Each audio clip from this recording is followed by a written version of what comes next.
Okay, back to the magician's nephew. And I'll see how far of it I can read, probably about 6 pages. We're on chapter 4, and this is called The Bell and the Hammer. And Diggory and Polly have just jumped into another pool. There was no doubt about the magic this time. Down and down they rushed, first through darkness, and then through a mass of vague and whirling shapes, which might have almost been anything. It grew lighter. Then suddenly they felt they were standing on something solid. A moment later, everything came into focus, and they were able to look about. "What a queer place," said Diggory. "I don't like it," said Polly, with something like a shudder. What they noticed first was the light. It wasn't like sunlight, and it wasn't like electric light or lamps or candles or any other light they had ever seen. It was a dull, rather red light, not at all cheerful. It was steady and did not flicker. And this is what they jumped into.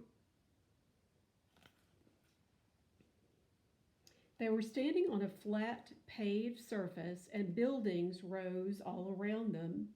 There was no roof overhead. They were in a sort of courtyard. The sky was extraordinarily dark, a blue that was almost black. When you had seen that sky, you wondered that there should be any light at all. "It's very funny weather here," said Diggory. "I wonder if we've just arrived just in time for a thunderstorm or an eclipse." "I don't like it," said Polly. Both of them, without quite knowing why, were talking in whispers. And though there was no reason why they should still go on holding hands after their jump, they didn't let go.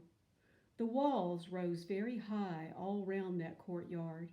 They had many great windows in them, windows without glass through which you saw nothing but black darkness.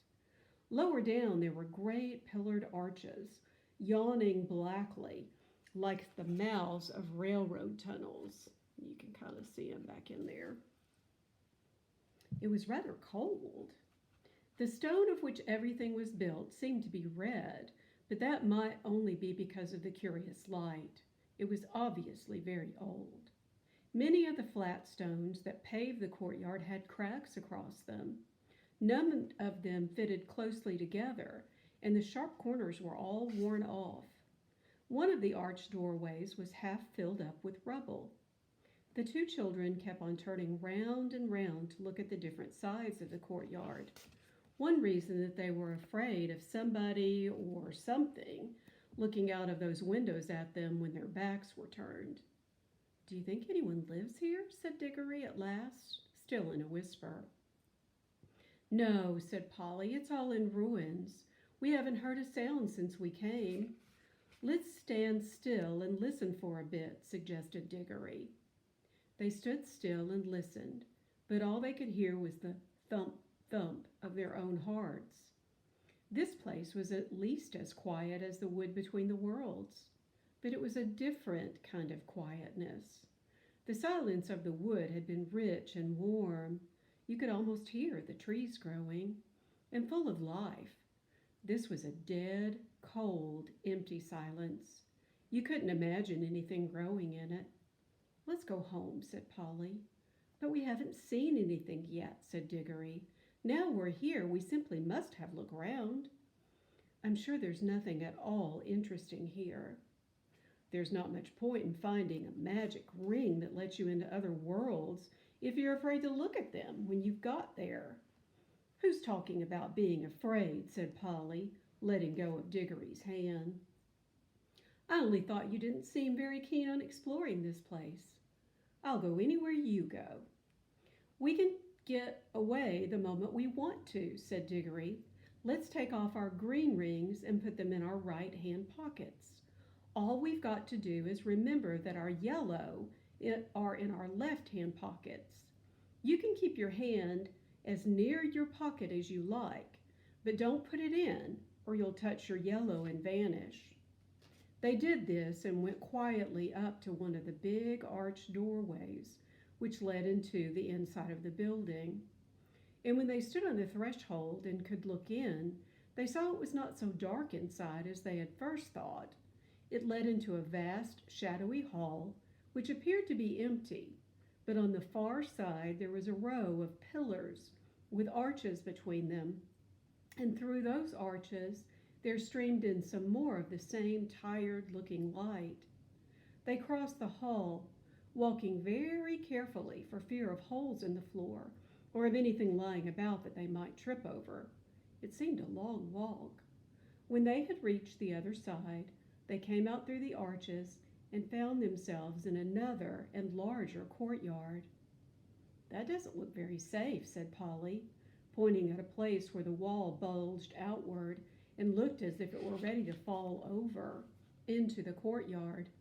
In one place, the pillar was missing between two arches, and the bit that came down to where the top of the pillar ought to have hung, there was nothing to support it. Clearly, the place had been deserted for hundreds, perhaps thousands of years. "If it's lasted till now, I suppose it'll last a bit longer," said Diggory, "but we must be very quiet. You know a noise sometimes brings things down, like an avalanche in the Alps." They went on out of that courtyard into another doorway, and up a great flight of steps, and through vast rooms that opened out of one another, till you were dizzy with the mere size of the place. Every now and then they thought they were going to get out into the open and see what sort of country lay around the enormous palace, but each time they only got into another courtyard. They must have been magnificent places when people were still living there.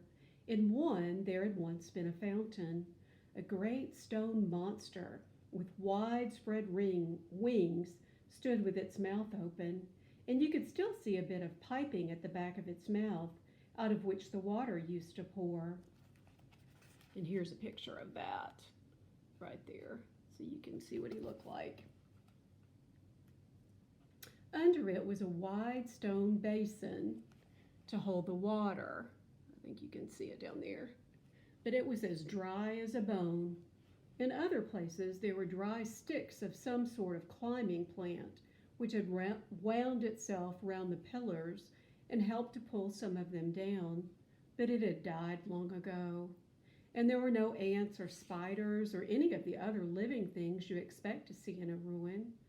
And where the dry earth showed between the broken flagstones, there was no grass or moss.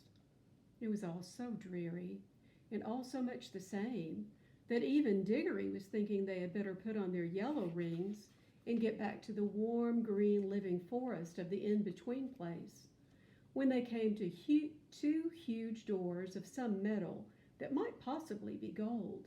One stood a little ajar, so of course they went to look in. Both started back and drew a long breath, for here at last was something worth seeing. So we're going to pick up there next time. So we've got something worth seeing. Talk to you later.